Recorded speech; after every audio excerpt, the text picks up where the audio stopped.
नमस्कार। आज मैं फिर आपके सामने अपराध की एक और घटना लेकर आया हूं। आज के अपराध की घटना बिल्कुल हालिया है। आज के घटना आज के अपराध की घटना में अब तक अनावरण भी नहीं हुआ है, लेकिन इस घटना ने मेरे मन को इतना झकझोर दिया कि मैंने ये डिसाइड किया, ये निश्चय किया कि आज मैं ये घटना अपने किस्सा गोई परिवार के लोगों को जरूर बताऊंगा।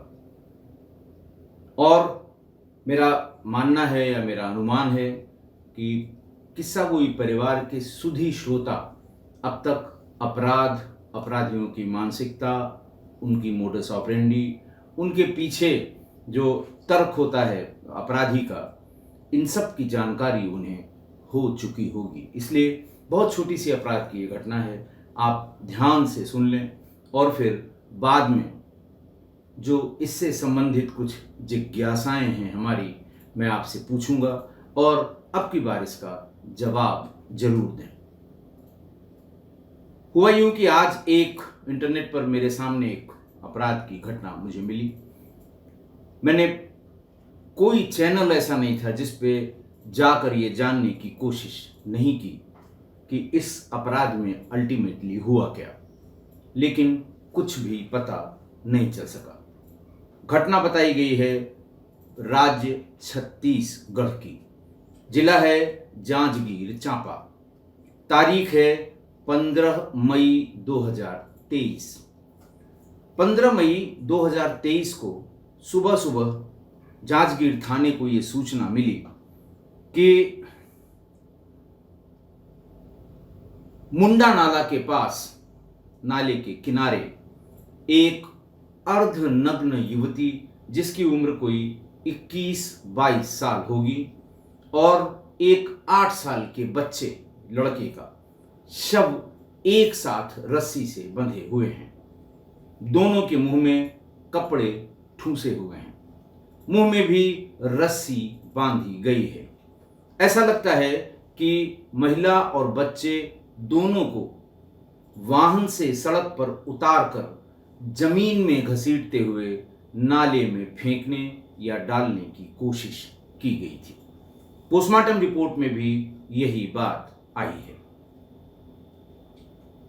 पुलिस ने अपने सारे यत्न कर लिए, लेकिन इन दोनों शवों की पहचान अब तक नहीं हो पाई है। पुलिस बिल्कुल प्रयास कर रही होगी, परेशान होगी और जल्दी ही इसकी पहचान भी होगी और जल्दी ही इनके हत्यारों का भी पता लग जाएगा। लेकिन फिलहाल ये एक यक्ष प्रश्न है। दो परिस्थितियों में इसकी पहचान और अपराधियों का पता लगाने में पुलिस को समय भी लग सकता है, मुश्किल भी हो सकती है। एक, ये दोनों युवती और ये बच्चा ये कहीं घटनास्थल से दूर के रहने वाले हों। दूर का मतलब 50-100 किलोमीटर के दूर के। इनकी हत्या जहां पर इनके शव मिले हैं वहां से बहुत दूर कहीं की गई हो, वाहन से लाकर मुख्य सड़क पर उन्हें उतारकर और नाले के पास या नाले में फेंकने की कोशिश की गई हो। दूसरा जो बड़ा कारण लगता है वो ऑनर किलिंग का लगता है कि आसपास के क्षेत्र के ही कहीं की ये लड़की और कहीं का ये बच्चा हो और अपनी सम्मान में किसी बात को लेकर पहुंचने वाली ठेस पर परिवार ने दोनों की हत्या करके और इन्हें फेंक दिया है। ऐसी स्थिति में परिवार या जानने वाले कभी शव की पहचान स्वयं नहीं करेंगे। इस परिवार से रंजिश रखने वाले, दुश्मनी रखने वाले, मनमुटाव रखने वाले या जिस व्यक्ति की इनसे थोड़ी बहुत भी अनबन होगी, सिर्फ वही पुलिस को इन दोनों के पहचान की सूचना देंगे, अन्यथा इसकी सूचना मिलना बहुत मुश्किल है। ऑनर किलिंग में जब अज्ञात लाश मिलती है तो इसके वेरिफिकेशन में बहुत समय लगता है। दूसरे दूसरे के माध्यम से, दूसरे जो डाटा होते हैं, क्योंकि वो गुमशुदगी भी नहीं लिखवाएंगे, किसी तरह की आशंका भी नहीं व्यक्त करेंगे, पास पड़ोस में बता देंगे ननिहाल गई है, मामा के यहाँ गई है, मौसी के यहाँ गई है, और लोग इसी में फंस के इसकी सूचना नहीं देते और इनका पता नहीं लगता।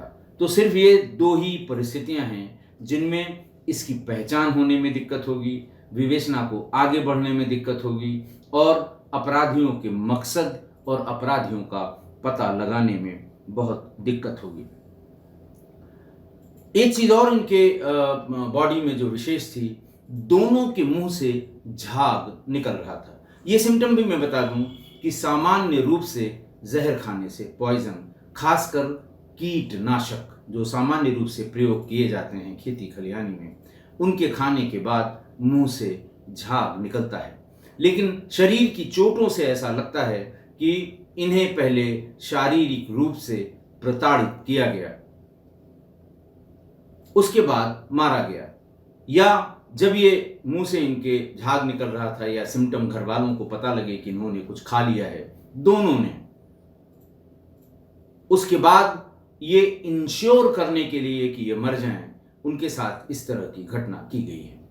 ये भी तय नहीं है कि ये दोनों माँ बेटे थे, या ये दोनों भाई बहन थे, या दोनों ही अलग अलग थे। हालांकि दोनों के DNA सैंपल इकट्ठा करके और उनको भेजा गया है कि ये कम से कम ये तो इस्टेब्लिश हो जाए कि ये दोनों का रिश्ता क्या था।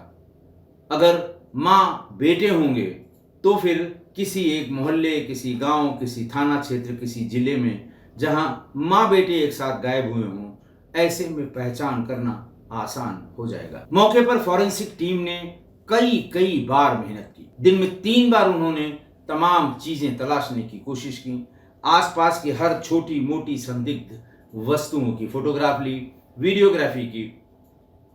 जहां पर बॉडी घिसटने के निशान थे वहां के फॉरेंसिक सैंपल्स भी लिए गए।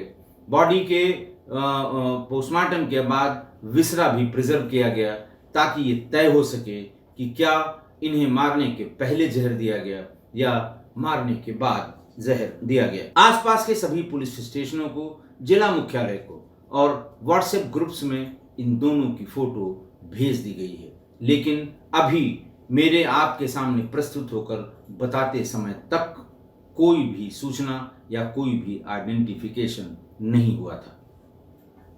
आज की घटना बहुत दर्दनाक है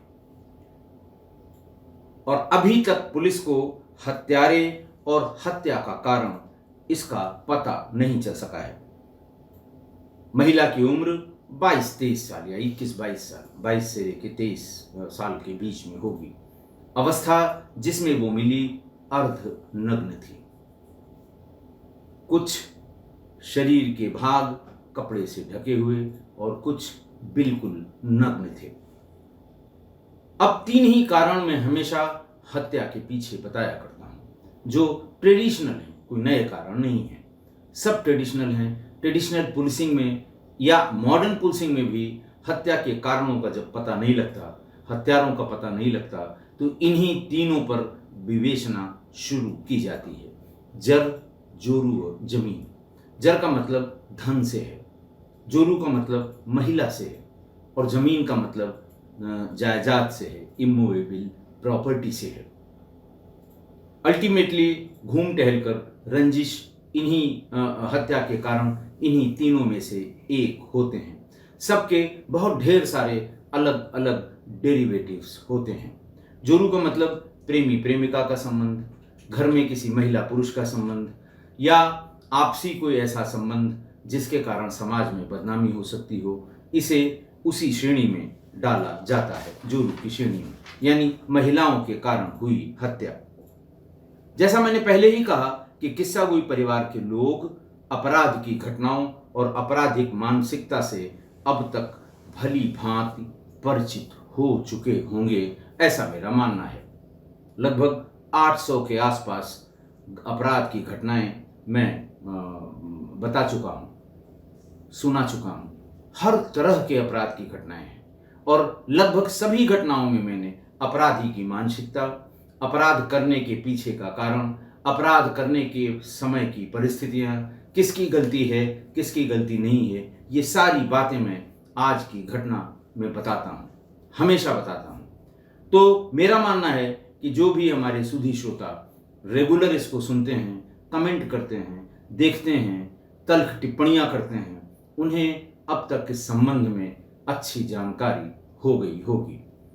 मैं अपेक्षा ये करता हूँ अपने परिवार से, किस्सा गोई परिवार से, सब्सक्राइबर्स से, या जो लोग इसे देख रहे हैं, कि केवल इन्हीं 3 में से किसी एक कारण का उल्लेख करिए। झाग का निकलना, रस्सी में बांधना, दोनों का मारा जाना, एक महिला, एक बच्चा, दोनों में क्या रिलेशन है ये पता नहीं, दोनों की आइडेंटिफिकेशन अभी तक हो नहीं पाई। तो क्या इन तीनों में से कौन सा कारण होगा, जर, जोरू या जमीन? और अपने इस आंसर के समर्थन में एक लाइन जरूर लिखिएगा, आपको ऐसा क्यों लगता है।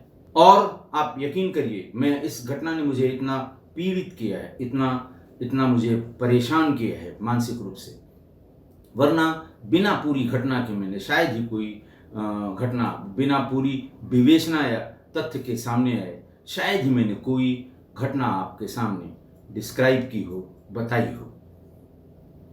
खुलेगा, आज नहीं कल खुलेगा, जब भी खुलेगा, मेरे जिन जिन शुद्धि श्रोताओं ने उस कारण का उल्लेख सही सही किया होगा जो अपराध के अनावरण के बाद पुलिस ने बताया होगा, या जो सामान्य रूप से मान्य होगा, मैं उन सभी श्रोताओं का पूरा नाम, उनकी टिप्पणी के पीछे के कारण सहित, चाहे पूरा एक एपिसोड लग जाए, मैं उसका जिक्र एक एपिसोड में जरूर करूंगा, सिर्फ ये देखने के लिए कि हमने भी मेहनत की, आपने भी मेहनत की, आपने उससे ज्यादा समय लगाकर सुना और समझा, तो इस मेहनत का परिणाम हमें कहां तक पहुंचा सकता है, सिर्फ ये जानने के लिए। आशा है आप मेरी इस बात से सहमत होंगे, अपनी टिप्पणी जरूर लिखेंगे। आज के लिए इतना ही, बहुत बहुत धन्यवाद।